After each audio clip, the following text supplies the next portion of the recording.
Escribo estas palabras desde mi lecho de muerte en Cádiz, en la misma casa de piedra blanca donde nací hace 63 años, donde el olor a salitre se mezclaba con el pan de la panadería de mi madre, y donde ahora solo huele a enfermedad y a ese sudor frío que precede al final. Me llamo Sebastián Armando Velázquez Cortés, y el mar que fue mi vida durante 47 años es ahora mi tumba mental, un mausoleo líquido donde cada ola guarda secretos que ningún hombre debería conocer.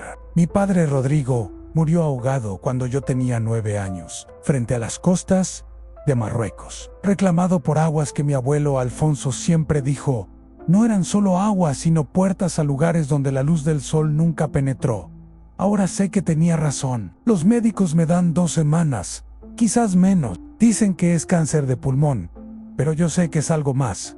Una corrosión que comenzó aquel verano maldito de 1892 cuando respiré aire contaminado por algo que no debería existir según todas las leyes de la naturaleza conocida. Carmela, mi esposa durante 38 años, necesitaba una operación de cadera que nuestros ahorros no podían cubrir. Mi hijo Andrés había acumulado deudas de juego que amenazaban con arruinarlo. Estas son mis justificaciones, las excusas que he repetido durante 31 años para explicar por qué acepté el dinero de la compañía marítima de investigaciones profundas, por qué vendí mi experiencia y mi tripulación a hombres que sabían exactamente hacia qué nos enviaban. 500 pesetas de oro por adelantado, 2,000 más al completar la misión, una fortuna obscena que debió haberme hecho huir en lugar de firmar documentos que olían a azufre y a mentiras. Pero firm, Dios me perdone. Firmé. Dionisio Fernández Aguirre apareció en el puerto a finales de mayo como una aparición, vestido completamente de negro a pesar del calor andaluz, con ojos grises que nunca parpadeaban y dedos tan excesivamente largos que parecían tener una articulación adicional, moviéndose constantemente como arañas pálidas mientras hablaba. Nos reunimos en el Marinero Viejo, la taberna de mi compadre Esteban, y durante toda nuestra conversación, Dionisio mantuvo una copa de vino frente a él que nunca tocó, como si fuera un accesorio teatral, para simular humanidad. Su piel tenía esa palidez enfermiza de quien nunca ve el sol, y cuando hablaba su voz era monótona, sin inflexiones naturales, como si estuviera recitando un guión memorizado. Me explicó sobre una expedición de recuperación rutinaria, equipamiento militar perdido, necesidad de discreción, palabras vacías que yo quería creer porque necesitaba creerlas. Cuando extendió su mano para sellar el acuerdo, sus dedos estaban fríos como los de un cadáver, y juro que por un momento vi algo moverse bajo su piel, algo que no eran tendones ni músculos, sino otra cosa. Debí haberme levantado entonces, debí haber huido. La tripulación que reunimos eran todos hombres marcados por la necesidad como yo, los hermanos Echevarría, Mateo y Simón, buceadores vascos que necesitaban dinero para mantener a sus madres viudas, el doctor Vicente Salazar, cuya mirada perpetuamente asustada hablaba de cosas vistas en Cuba que lo habían quebrado internamente, el joven Gabriel Ortiz, ingeniero, recién graduado con deudas de estudios que lo aplastaban, Joaquín Mendoza, ex oficial de la Armada, dado de baja por razones que nunca explicó, pero que los rumores atribuían a violencia contra un superior. Éramos 12 condenados aceptando monedas de plata por nuestras almas, demasiado desesperados o demasiado orgullosos para ver qué nos estaban comprando como ganado para el matadero. El Alondra III había sido modificado con cabrestantes industriales y cables de acero reforzado con alguna aleación que Gabriel no pudo identificar. Cuando Mateo examinó uno de los cables antes de zarpar, encontró marcas extrañas en corrosión en patrones que no correspondían a oxidación normal, y cerca de un extremo, surcos profundos en el metal que parecían marcas de dientes, aunque ningún animal conocido tenía mandíbulas capaces de morder acero de esa manera. Cuando le mostró esto al señor Vargas, el hombre rechoncho sin nombre de pila que nos acompañaría, en lugar de Dionisio, este simplemente respondió con voz plana: por eso traemos cables de repuesto. Esa frase me heló la sangre más que cualquier advertencia directa. Zarpamos el 15 de junio con un cielo que parecía presagiar lo que vendría. Las gaviotas que normalmente seguían los barcos se negaron a acompañarnos más allá del puerto, girando en el aire como si hubieran chocado contra una pared invisible. El mar estaba antinaturalmente calmo, sin una sola ola, como aceite negro extendiéndose hasta el horizonte. Los marineros supersticiosos como Pedro Salgado murmuraban que el océano estaba conteniendo el aliento, esperando. El descenso comenzó a los 8 días, en las coordenadas 38 grados norte, 27 grados oeste, 300 kilómetros de las Azores en aguas que la Marina había declarado prohibida. A 1120 metros, algo agarró nuestro equipo, con fuerza que hizo gemir el acero. La batalla para recuperarlo duró 47 minutos, durante los cuales todos sangramos de las manos, tirando de cables que quemaban, mientras algo abajo tiraba de vuelta con inteligencia deliberada, probando nuestra resistencia. Cuando la criatura finalmente emergió, mi cerebro simplemente se negó a procesarla durante varios segundos. Medía 1,5 metros, con un cuerpo que violaba toda ley de anatomía conocida. Su forma era serpentina pero segmentada irregularmente, como si un arquitecto demente hubiera decidido que la simetría divina era opcional. La piel no era piel sino capas transparentes y gelatinesis superpuestas que permitían ver a través hacia órganos internos que latían en ritmos contradictorios, algunos rápidos como corazón de pájaro asustado, otros casi inmóviles antes de contraerse violentamente sin patrón predecible alguno. Los ojos eran lo peor, 17 estructuras oculares distribuidas a lo largo de todo su cuerpo, cada una de tamaño diferente, desde perlas hasta puños cerrados. No parpadeaban nunca, ni siquiera cuando el aire salado los golpeaba directamente. Brillaban con luminiscencia propia que cambiaba de verde fosforescente a púrpura, profundo a naranja, enfermizo en ciclos hipnóticos. Cuando mirabas fijamente uno de esos ojos, tenías la certeza horrible de que algo te observaba de vuelta con inteligencia antigua y malévola, conciencia que había existido desde antes de que los hombres construyeran sus primeros altares. Tenía 3 bocas en diferentes partes de su anatomía, llenas de estructuras que no eran dientes, sino ganchos de hueso que crecían hacia adentro y hacia afuera simultáneamente, creando geometría imposible que dolía mirar. Parecían rotar como engranajes de alguna máquina orgánica, ajustándose y reajustándose con precisión mecánica. Cuando la criatura se retorcía, esas bocas revelaban gargantas que descendían más profundo de lo que su tamaño permitiría, como si su interior fuera más grande que su exterior, desafiando leyes básicas del espacio físico. El doctor Salazar se arrodilló junto al espécimen con manos temblorosas. Cuando finalmente tocó la piel, retrocedió con grito ahogado que resonó en el silencio antinatural. Me explicó después, con voz quebrada y ojos que habían visto demasiado, que la piel de la criatura estaba simultáneamente helada y ardiente, una imposibilidad térmica que su cerebro científico se negaba a procesar. La textura cambiaba bajo sus dedos, como si respondiera activamente a su tacto, como si la criatura estuviera consciente de cada punto de contacto y lo alterara deliberadamente. Extrajo muestras murmurando sobre estructuras celulares que no deberían existir, proteínas que contradecían leyes químicas fundamentales. La encerramos en un tanque improvisado en la bodega, pero incluso entonces sentíamos su presencia como presión constante contra nuestros pensamientos, dedos invisibles tratando de abrir puertas en nuestras mentes que debían permanecer cerradas. Los marineros comenzaron a reportar pesadillas idénticas en descender interminablemente,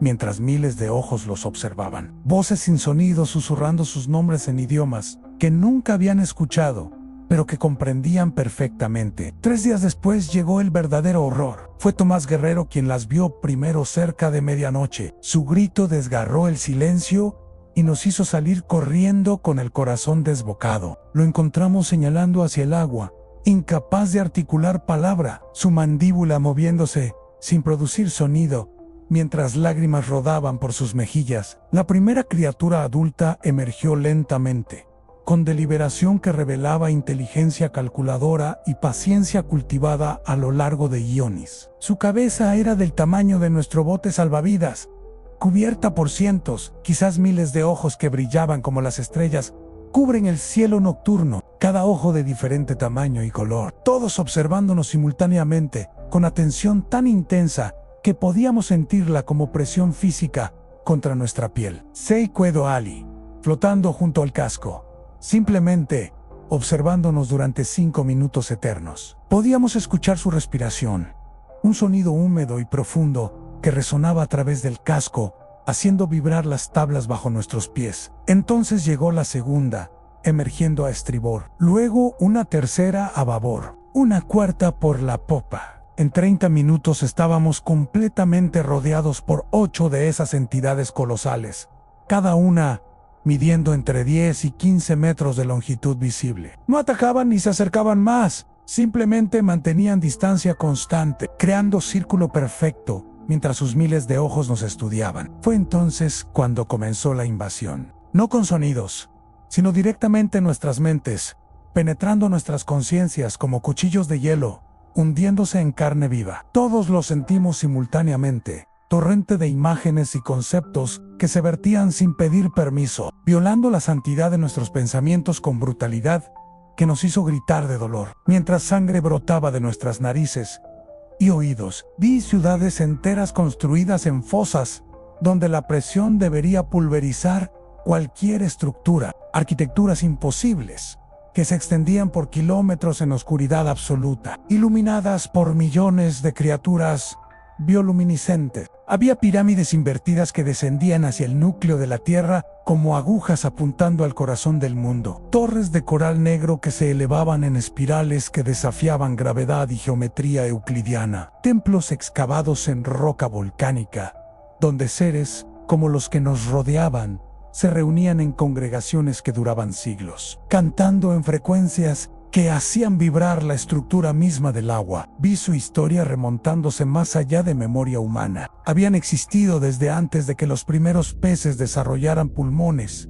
Habían observado el nacimiento y muerte de especies enteras. Habían sido testigos de extinciones masivas y del lento renacer de la vida. Eran anteriores a los dinosaurios, anteriores a los trilobites, quizás anteriores a todo lo que consideramos vida multicelular compleja, y habían desarrollado civilización que hacía que nuestros mayores logros parecieran garabatos de niños en la arena. El mensaje era claro.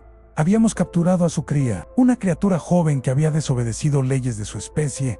Al aventurarse demasiado cerca de la superficie, exigían su devolución inmediata, no con violencia ni amenazas directas, sino con certeza absoluta que dejaba claro que la negativa no era opción contemplable para seres tan insignificantes como nosotros. Devolvimos la criatura mientras las entidades adultas nos observaban con paciencia vasta como el océano mismo, pero no infinita. Cuando el tanque tocó la superficie, la primera extendió un apéndice translúcido, rompiendo el contenedor con facilidad quirúrgica. La cría se retorció con lo que solo podía describirse como alegría, nadando en círculos alrededor de lo que asumí eran sus progenitores. Entonces, la más grande emergió completamente, revelando longitud de al menos 20 metros. Su cuerpo serpenteaba en el aire sin apoyo visible, como si la gravedad fuera opcional. Se acercó hasta que su ojo más grande quedó a centímetros de donde yo estaba paralizado. Nos miró durante un tiempo imposible de medir, y en ese momento recibí una visión final mucho más clara que las anteriores. Vi el futuro posible de la humanidad. Vi nuestros barcos multiplicándose, perforando cada vez más profundo. Vi máquinas del futuro, sumergibles metálicos descendiendo a fosas, iluminando rincones que nunca debieron ser vistos. Vi torres de perforación penetrando el lecho marino como agujas sucias, fracturando ciudades milenarias, destruyendo en décadas lo que había tomado años construir. Vi la guerra que vendría si continuábamos. Océanos hirviendo con venenos liberados desde las profundidades, toxinas que estas criaturas habían perfeccionado durante millones de años. Vi mareas rojas cubriendo continentes, aguas volviéndose ácidas, disolviendo barcos como azúcar. Vi criaturas emergiendo en números incontables desde grietas abismales, reclamando la superficie que alguna vez fue su dominio. Vi ciudades costeras tragadas por tsunamis, convocados deliberadamente, millones de humanos arrastrados a las profundidades para servir propósitos que mi mente se negaba a comprender. Pero también vi esperanza, vi futuro, donde la humanidad respetaba fronteras no escritas, donde nos limitábamos a aguas poco profundas. Vi un límite preciso a 500 metros. Ese era el umbral sagrado. Por encima, el océano era nuestro. Por debajo, pertenecía a ellos de manera absoluta e innegociable. El mensaje final dolía como cuchillos en mi cerebro: dejadnos en paz en nuestros dominios profundos, y vosotros podréis continuar existiendo en los vuestros superficiales. Cruzad esa línea con vuestras máquinas y vuestra ambición, y la guerra será breve y decidida, terminando con la extinción total de vuestra especie joven y arrogante. Entonces se hundieron. Los ojos se apagaron uno por uno conforme descendían, y en menos de un minuto, el océano volvió a ser solo agua oscura. Pero todos sabíamos que seguían ahí abajo, observando desde profundidades donde la presión convertiría nuestros cuerpos en pulpa, esperando con paciencia medida en eras geológicas. 31 años han pasado. Soy ahora hombre moribundo, consumido por enfermedad, que comenzó el día que respiré aire cerca de aquella criatura. De los 12 que zarpamos, solo quedamos 4 vivos. Todos ancianos marcados por recuerdos que nos han robado años de vida. Nos obligaron a firmar documentos de confidencialidad bajo amenaza de consejo de guerra. Los registros fueron destruidos en incendio conveniente. Nos dispersaron, nos prohibieron comunicarnos, nos vigilaron para asegurar el silencio. Pero ahora, sintiendo como mi corazón fallido bombea cada vez más débilmente, he decidido romper ese silencio, porque las visiones están haciendo realidad con precisión que me hiela. Leo sobre barcos descendiendo a profundidades que violan los límites establecidos, sobre compañías planeando extraer minerales del lecho oceánico profundo, sobre expediciones aventurándose hacia fosas abismales donde habitan cosas que no deben ser molestadas. Existe una civilización en las profundidades que es más antigua que cualquier cosa humana, más avanzada en formas que apenas podemos conceptualizar, e infinitamente más poderosa que todos nuestros ejércitos combinados. Han ejercido paciencia extraordinaria con nuestra especie, pero esa paciencia tiene límites precisos, a 500 metros de profundidad. Ese es el umbral sagrado, la frontera invisible que separa sus dominios de los nuestros. Cada sumergible que desciende más allá de esa marca, cada torre de perforación que penetra el lecho oceánico en aguas profundas, es otra provocación, otro paso hacia conflicto que no podemos ganar y que resultará en la aniquilación de nuestra especie. Les imploro a quienes lean estas palabras: no continúen penetrando los abismos. Algunos misterios existen no para ser resueltos, sino para ser respetados. El océano guarda secretos que la humanidad no está preparada para confrontar. Habitantes que consideran esas profundidades su hogar sagrado desde antes de que nuestra especie aprendiera a caminar erguida. Los guardianes siempre han estado allí, mucho antes que los hombres. Esperan en sus ciudades de coral negro y pirámides invertidas que descienden hacia el corazón del mundo. Y si continuamos violando sus territorios, con nuestra tecnología y ambición sin límites, despertaremos ira que hará que nuestra extinción sea inevitable. Este es mi testamento, mi confesión final, mi advertencia a una humanidad que se acerca al precipicio sin siquiera darse cuenta. Que Dios tenga misericordia de nosotros, porque las deidades de las fosas no la tendrán.